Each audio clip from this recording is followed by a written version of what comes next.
রাষ্ট্রে পিয়নের কাছে আমাদের সেই স্মারকলিপি দিয়ে আসতে হয়েছে। আজকে আমরা প্রধানমন্ত্রীর কাছে যাইতে চাইতে পেয়েছে স্মারকলিপি নিয়ে, কিন্তু তারা বাধা দিচ্ছে।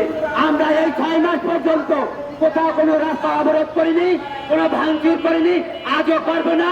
আমরা সুন্দরভাবে শান্তশিষ্টভাবে প্রধানমন্ত্রী কার্যালয়ে যাব এবং তার হাতে আমাদের এই কর্মীদের যে বিগত 6 মাসের সমস্যাগুলি সে আদৌ জানে কিনা, এখনো জানতে পারছে কিনা, কোন দপ্তর জানিয়েছে কিনা, সেটা আমরা তার হাতে হাতে দেবো। এজন্যই আমরা আমাদের সৈনিকের আর কোনো বাঁচার রাস্তা নাই।